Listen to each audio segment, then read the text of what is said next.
Every time you make a choice, you are turning the central part of you, the part of you that chooses, into something a little different than it was before.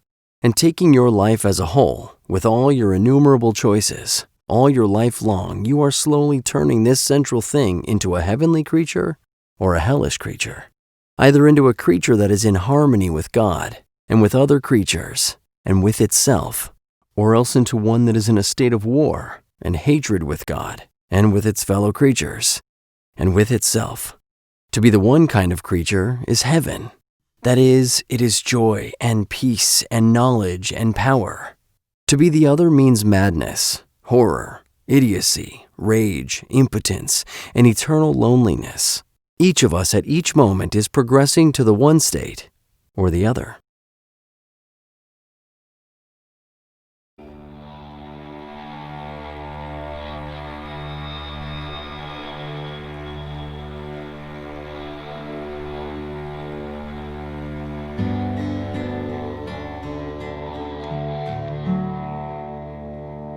All this pain, I wonder if I'll ever find my way. I wonder if my life could really change at all.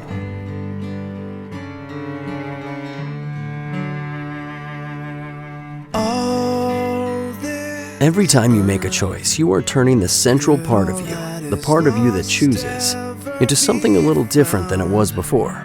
Could a garden come up from this ground at all?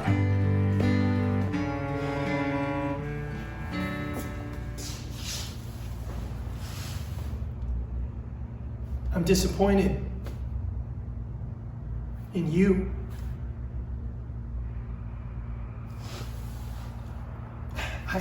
I'm not proud of my life. I mean, I live with so much regret. You live as if you're all that matters. You don't think about me. You don't realize that your choices aren't just about you. And your choices are changing you. And they're changing me too. And not for the better. Your parents were in your shoes once too. You know, they made decisions that shaped the course of their lives. And they made decisions that have shaped the course of your life. Which means that you're making decisions that will shape your future, but not just that. You're making decisions that will shape the course of the lives of your children. Your choices aren't just about you at all. And it won't just be me judging you either.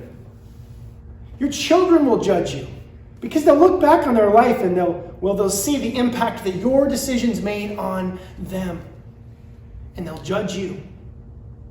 And your spouse, you know, you're making decisions now that will affect that person too.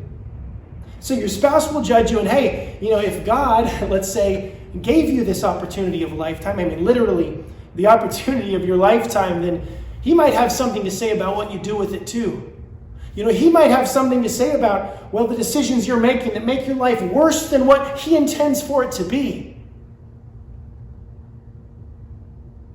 You will be judged.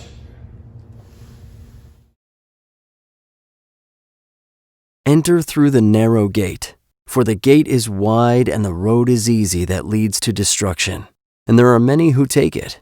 For the gate is narrow and the road is hard that leads to life, and there are few who find it. You've probably never thought about this before, but what difference would it make on your life now if your parents, when they were in your shoes, had decided to take the Bible seriously, or the life of Jesus seriously?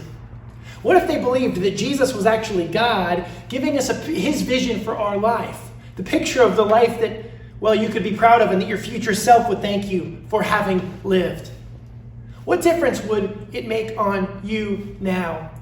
And then what difference would it make on the lives of your future children if you have children? If you decided to take the Christian worldview seriously and allow it to inform your decision making? Maybe you don't buy the whole Christian thing or the Bible thing or the Jesus thing, fine. But what practical impact would it have on your life if you did? Now, maybe you are a Christian and you do take the Bible seriously and the Christian worldview seriously. Well, at least you go to church on Sundays and you hear about it and you believe it, but you don't live it. Maybe you're more a hearer of the word than a doer of the word. Unfortunately, that will not result in the kind of life that your future self will thank you for having lived. Everyone then who hears these words of mine and acts on them will be like a wise man who built his house on rock. The rain fell, the floods came, and the winds blew and beat on that house. But it did not fall, because it had been founded on rock. And everyone who hears these words of mine and does not act on them will be like a foolish man who built his house on sand.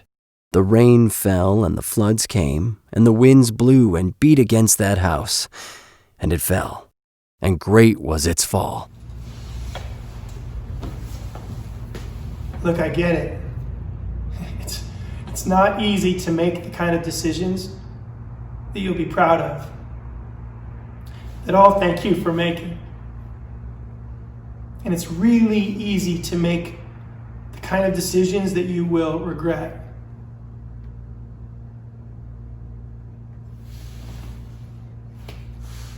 It's your life. It's up to you.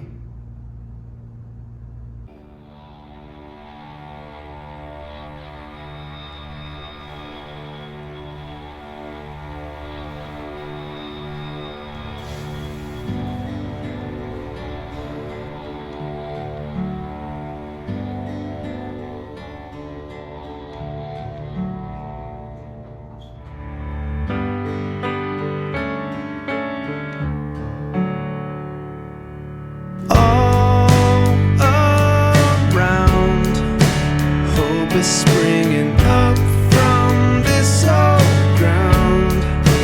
Out of chaos, life is being found in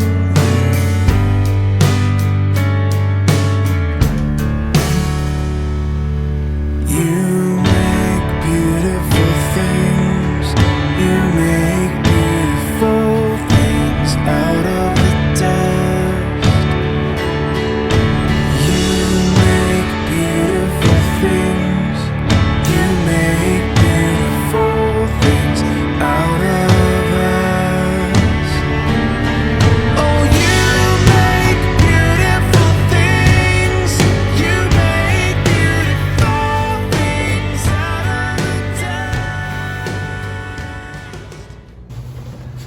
I want to say thank you. For what? Thank you for making the kind of decisions that I get to be proud of. Remember in high school when you heard somebody say at some point that you should become the kind of person that the kind of person you want to be with would want to be with. And you took that to heart and you thought, well, I'm not going to try to find a girlfriend, but I'm going to try to become the kind of guy that the kind of girlfriend I want to have one day might want to be with. And you weren't thinking just girlfriend, you were thinking spouse, and you were thinking ahead. You were thinking about me. I just want to say thank you. And then you applied that to your friends. You didn't let yourself fall into just any friend group, but you looked for inspiring people to surround yourself with because you knew. Maybe everybody knew that you become the people you surround yourself with, but you did something about it. Thank you. Some of the people that you began to invest in, that you are beginning to invest in, have become my best friends, and they've been there for us through the thick and thin. Thank you. And there are lots of things in our life that make us angry. I remember you being on social media a lot, and it wasn't uncommon for a post to agitate us, to say the least. It was not uncommon for us to respond to an angry post with an angry post. But at some point you decided you didn't want to become an angry person. You decided to stop responding to negativity with negativity. And so you started praying for the people who made the post that made us angry. And you started praying for the people who cut you off on the freeway and made you wait in line. You started looking for the ways that God was working in your life and world for your good in every circumstance. And you have friends that faced some of the same circumstances and they became bitter. But you became better. Thank you.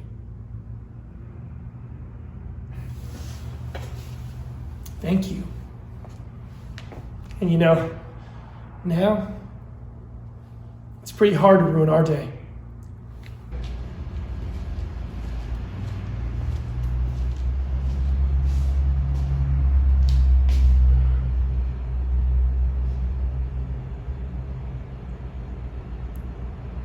The decisions you make today and this week will shape the course of your life forever. And who knows, forever could be a really long time.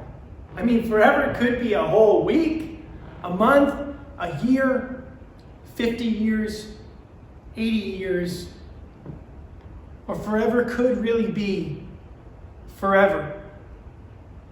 But however long forever is a lot longer than today. So why wouldn't we spend today on forever?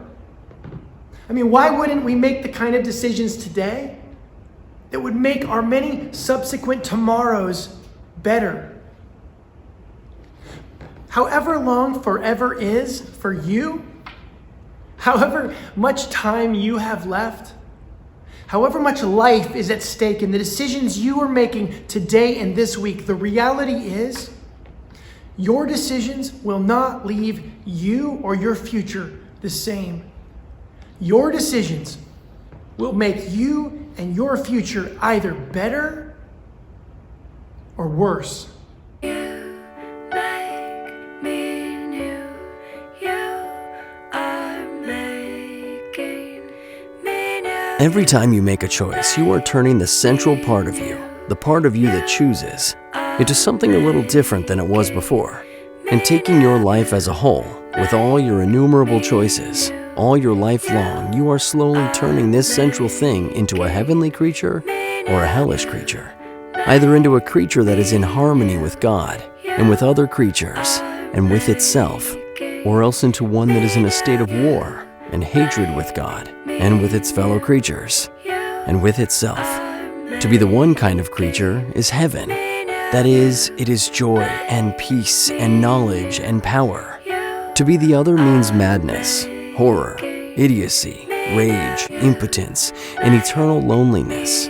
Each of us at each moment is progressing to the one state or the other. With each decision you make today and this week, you are shaping your future. With each decision you make today and this week, you are shaping your future world.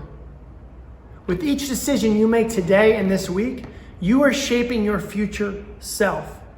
So make the kind of decisions that your future self will thank you for making. Make the kind of decisions that God Himself might even thank you for making. Make decisions that you will ultimately be proud of.